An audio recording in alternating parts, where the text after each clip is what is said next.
Hello, I'm Natalie Zett, and welcome to Flower in the River. This podcast, inspired by my book of the same name, explores the 1915 Eastland disaster in Chicago and its enduring impact, particularly on my family's history. We'll explore the intertwining narratives of others impacted by this tragedy as well, and we'll dive into writing and genealogy and uncover the surprising supernatural elements that surface in family history research.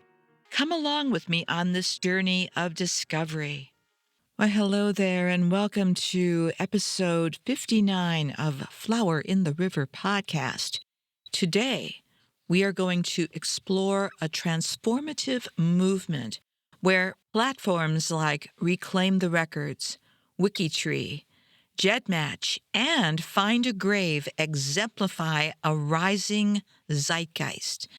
This is where ordinary people, empowered by technology and the internet, are taking the reins of historical documentation into their own hands. First of all, do you know Reclaim the Records? If not, you might want to take a look at their website. They really do stand out as a nonprofit organization that advocates for public access to historical documents, using legal means to unlock archival records previously hidden from view. What they've done is they've taken on some of these institutions where hiding these records or limiting access to them makes no sense. This approach underscores a societal shift toward transparency and communal ownership of history. And I just checked their website this morning, and they displayed prominently these words, quote, "We want our records back." And we got them. More than 60 million records reclaimed so far. And they haven't been in business that long, so check them out. They are amazing. The second one on my list is WikiTree. Do you know that one? They illuminate the power of collaborative genealogy. And this is a place where users around the world contribute to a unified family tree, showcasing how shared knowledge can eclipse traditional gatekeeping in family history. GEDmatch. Now, GEDmatch was originally a hobbyist tool, and I think it was invented by just one guy. And let's just say it has evolved dramatically. Although it was supposed to allow genealogists who tested in different companies to share their DNA, it has become instrumental in solving cold cases. Yes, GEDmatch has demonstrated how citizen scientists can go beyond genealogical research to impact broader societal issues.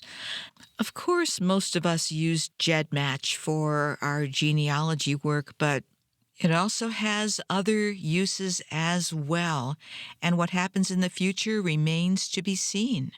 Now, let's get back to Find a Grave because that's the one I really want to talk about. And Find a Grave also began as a simple endeavor to catalog grave information, but it too has grown into an indispensable resource for genealogists and family historians, allowing people to create virtual memorials and connect family links across generations.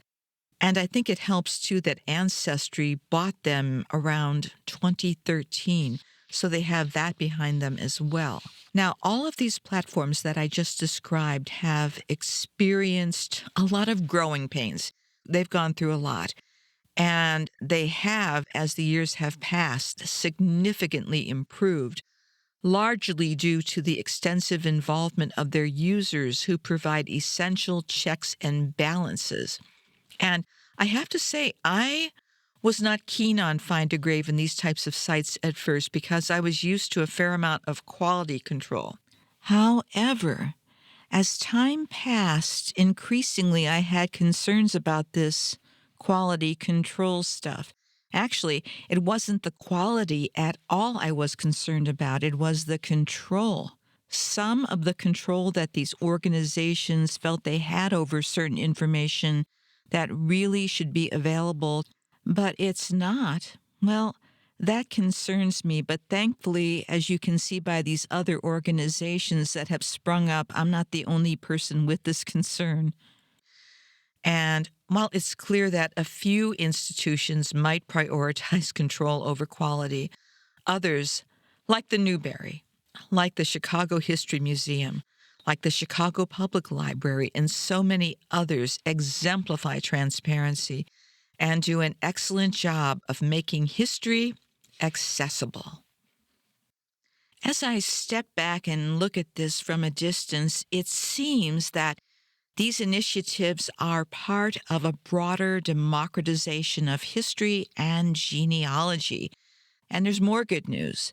The shift toward collaborative and open source models isn't just confined to history and to genealogy, it extends to music, visual arts, and writing. Like many, many others at this point, I too am an independent participant in this empowering movement, which encourages direct involvement across various fields. Now, I promised that I would talk about Find a Grave last week and explain how to use it, and I will do that, I promise. But first, I got to tell you what happened last week because I'm still not sure how to interpret this. I titled this section Another Detour. Longtime listeners know that I'm all about sharing my weekly discoveries about the people and communities touched by the Eastland disaster. These episodes are like sketches and are not usually exhaustive research. I'm laying tracks for myself and anyone else drawn to the stories of the Eastland's people. And as I always say and will keep saying, I'm constantly adjusting course because new information is popping up faster than I can track. Not that I'm complaining, but the irony is before all of this, I would usually take my sweet time with research, and my research pace was usually slower than molasses in January. Yet, here I am, diving in without a safety net because, frankly, many of these stories have waited long enough to be told. So, what happened last week?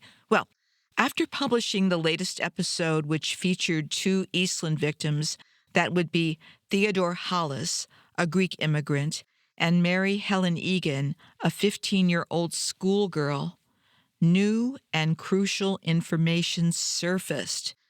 I had told you Mary's story based on an obituary from the July 26, 1915 edition of the Chicago Tribune, which only listed her immediate family.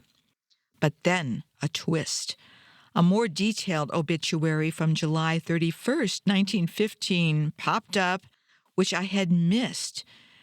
This later obituary answered many of my questions and connected Mary to a group of people, including a family that gained prominence post-Eastland disaster and who are still talked about today. I have to confess that had I found this July 31st obituary earlier, Mary's story might have been delayed because I really haven't wanted to focus on people whose stories have been told many, many times. But here's something else I learned.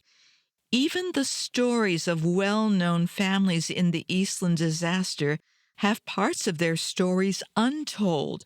So they need to be examined again as well because new information is always becoming available. As we speak, there's probably new records coming online. So how about this? Let me read the updated obituary to you now, then explain the context, and at the end of the podcast, I will tell you how I added this information to Mary Helen Egan's profile on Find a Grave. This is Mary Helen Egan's updated obituary from the July 31st, 1915 Chicago Tribune.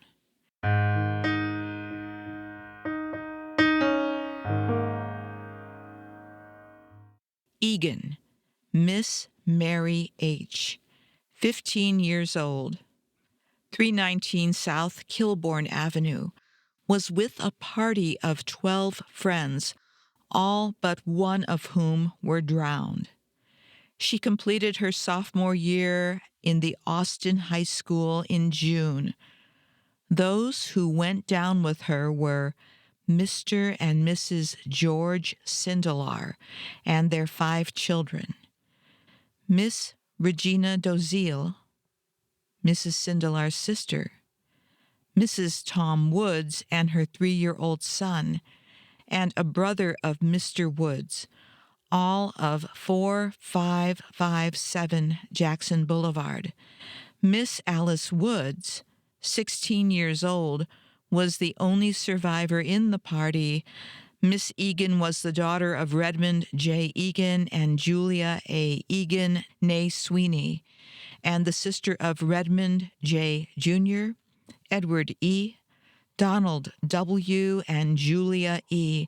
The funeral was held Wednesday from the home to St. Mel's Church, where High Mass was celebrated. Interment was in Calvary Cemetery.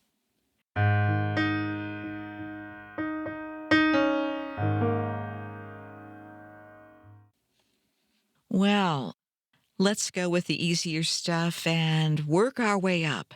First of all, it tells us where Mary lived, and that would be 319 South Kilbourne, and according to the Chicago Ancestors page, which is operated by the Newberry, by the way, it tells us that this is the West Garfield Park area. And we know that she completed her sophomore year at Austin High School in Chicago. The Chicago Public Library has this info about Austin High School. Quote, "The Austin neighborhood is 7 miles west of Chicago's Loop, community number 25 of Chicago's 77 official communities. It is on the western edge of the city, bordering Cicero, Oak Park, and Elmwood Park. Austin was annexed into Chicago in 1889. Austin High School has served Chicago's Austin community since the last quarter of the 19th century. Delos Bazel was Austin High School's first principal from 1876 to 1879.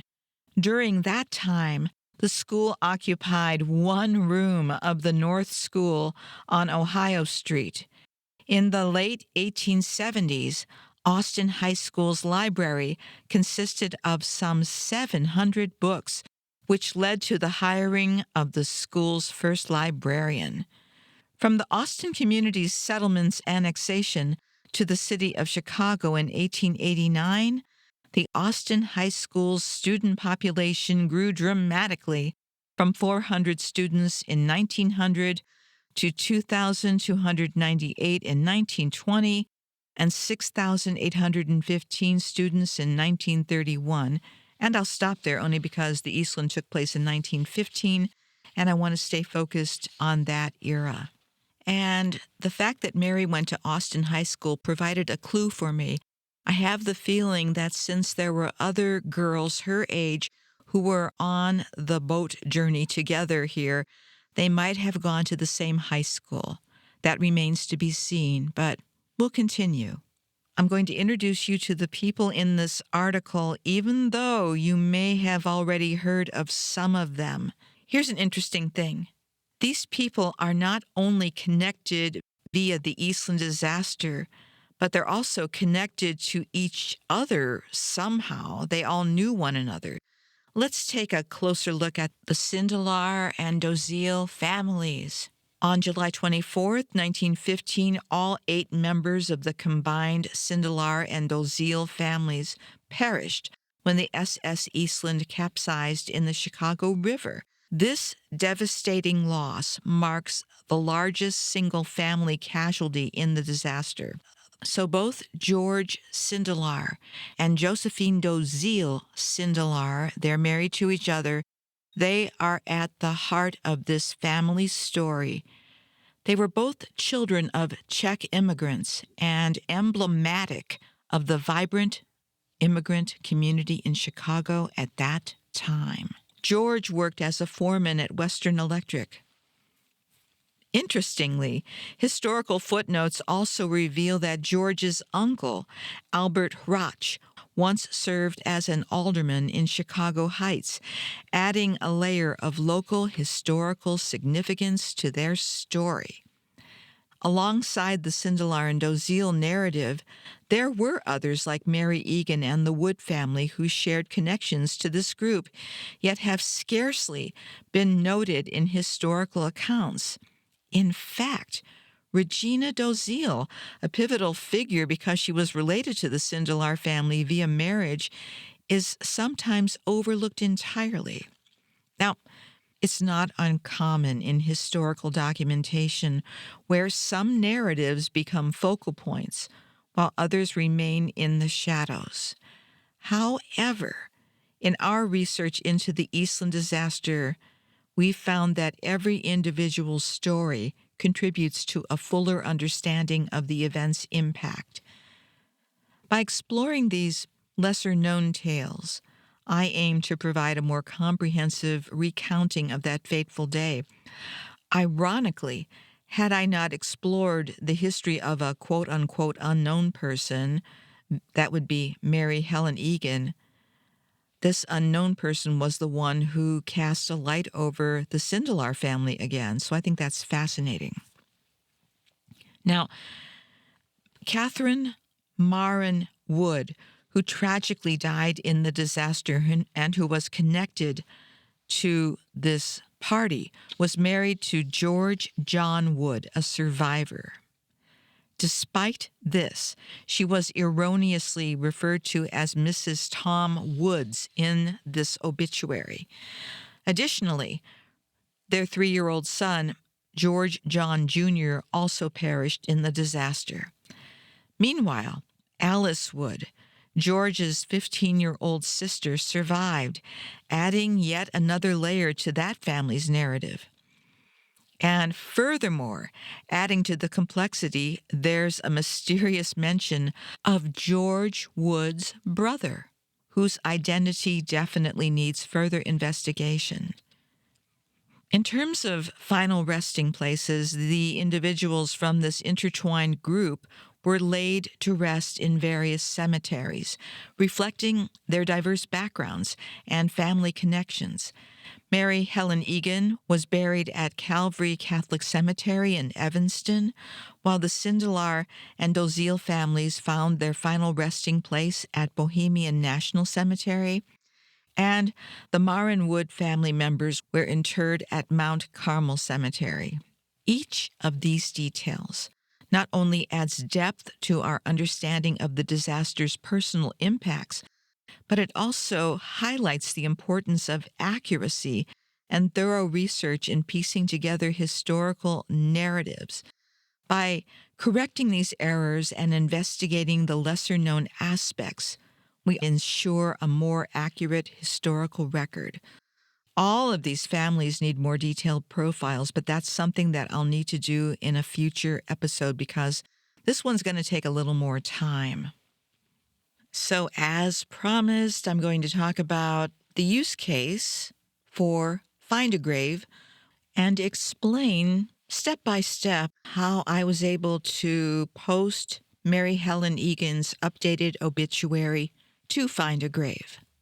As I've been doing these Eastland Chronicles series, I have really fallen in love with this site.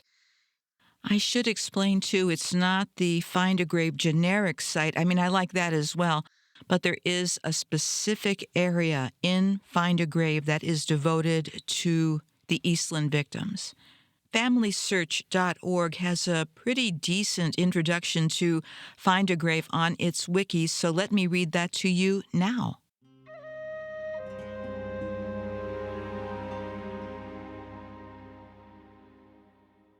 Find a Grave hosts the world's largest gravesite record collection with over 226 million memorials in 564,000 cemeteries around the world, expanding daily. All information on Find a Grave can be viewed for free without registering. The memorials, headstone photos, GPS locations, and everything else you'll find are contributed by the Find a Grave community, a network with millions of passionate volunteers whose mission is to find, document, and record burial information, memorializing those who have passed. Since 1995, this site has provided tools to let people from all over the world work together, share information, and build an online virtual cemetery experience for free so that everyone can find information about their ancestors, family, and friends.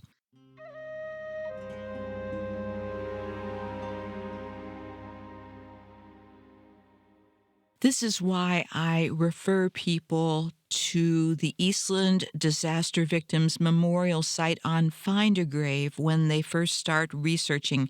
It's a great starting point. So let's do this thing. Let's update Mary Helen Egan's profile on Find a Grave. Fortunately, she already has a profile page with her photo. The gravestone that is also on that profile, I'm not sure that is hers, but we'll deal with that later. So again, the site which is within Find a Grave is called Eastland Disaster Victims Virtual Cemetery, and it was created by user Bert. And I want to say thank you, Bert. And I will give everyone a link to this site in the show notes. So you go to the information page and you locate Mary Helen Egan's profile. So I had Mary's obituary prepped and ready for upload, but let me tell you a little bit about the tools that I use. And what I did is I used Snagit to get a screenshot of the obit. And I noticed that it was still kind of blurry. So what I did was I put it into Photoshop, which I think most people know, and I adjusted the contrast very slightly to make it easier to read. Then I saved this file to my desktop as a JPEG, and I named it with Mary's name as well as the newspaper and date of the newspaper where I got this information. So it was ready to go. Then, from Mary's profile on Find a Grave, there's a button that is called Add Photos. So I clicked on that button, and the first thing it does is open a separate window. Then I drag the image of the obituary over to this page. It appears right away on the left-hand side. Then I added a caption, which is the name of the file, Mary Helen Egan's obituary from Chicago Tribune, Saturday, July 31st, 1915. And they have an option where you have to select a photo type. Your choices are grave, person, family, or other. I wasn't sure what to put in there, so I put other. Then I saved it, and right away it uploaded to her page. Then I looked at the rest of the page and I realized we need to add some more information to her profile. For one thing, the rest of Mary's family was not showing on her profile, so I thought at least I want to get her parents in to her profile. So what I did, again, was open Mary's profile, and I selected a different option that is called Suggest Edits. And I forgot to tell you that one of the other things I did was to actually get the text from the obituary. And I did that with Snagit, by the way. And I copied and pasted the text into Mary's obituary information that is on this edit page. Why I did that? If I just left Mary's page with the obituary, which is saved in JPEG format, if somebody searches for information about Mary, they won't be able to see the text because, well, it's hidden in the JPEG format. So, what I wanted to do for the sake of accessibility as well as improving the SEO information for this site is to also copy and paste the text into the edit screen for Mary. So after I save it, the information's text will be available and it will be searchable and findable. Now, the other aspect to Mary is that we don't have her parents, and that's a little more of a challenge. While I was able to locate a profile page for Redmond, her father, I had some difficulty locating a profile page for her mother, so I need to do a little more research for that. But it's important when you're working in Find a Grave and working between two profiles to connect people to get the memorial ID. This is a unique ID that Find a Grave assigns to each profile. In this case, I copied Redmond's memorial ID into the edit page for Mary under Father and saved it, and then voila, the information was saved. However, someone still on the Find a Grave side needed to review my edits and make sure they were okay before posting, and I do appreciate that bit of control in the beginning. And it didn't take long for it to be approved, most likely because I cited my source and had the original document for her and had the correct memorial ID for Redmond. So we need to do a little bit more work with Mary's profile, but she looks a heck of a lot better than she did. And now that I'm more confident dealing with this, what I will do is make a series of training videos for you to look at, to watch how I go through these, or you can take a stab at it yourself based on what I just shared with you. How does that sound? I want to conclude with these thoughts. I sincerely hope that my family story, as I told it in Flower in the River, serves as a launch pad for other people who are interested in the Eastland disaster. However, my family's story is just a launch pad or a launching pad, and it's not a single story. What do I mean by that? In her seminal TED Talk, Nigerian author Chimamanda Ngozi Adichie warned against the dangers of, quote, a single story. She explains that it creates stereotypes, and the problem with stereotypes is not that they are untrue, but that they are incomplete. I'll say that again because it's really kind of riveting. Adichie says that the problem with stereotypes is not that they are untrue, but they are incomplete. And furthermore, she says that they make one story become the only story. That is the cautionary part of doing this kind of work. So, needless to say, this concept is powerfully relevant when considering historical narratives, particularly how the story of the Eastland disaster and similar stories that have kind of fallen off the radar are managed and communicated. So keep that in mind as you continue on your own journey. And I'll be back next week and we can continue this discussion. Take care and have a great week.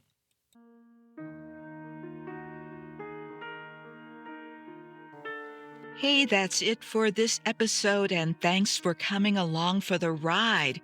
Please subscribe or follow so you can keep up with all the episodes. And for more information, please go to my website. That's www.flowerintheriver.com. I hope you'll consider buying my book, available as audiobook, ebook, paperback, and hardcover, because I still owe people money. And that's my running joke. But the one thing I'm serious about is that this podcast and my book are dedicated to the memory of all who experienced the Eastland disaster of 1915. Goodbye for now.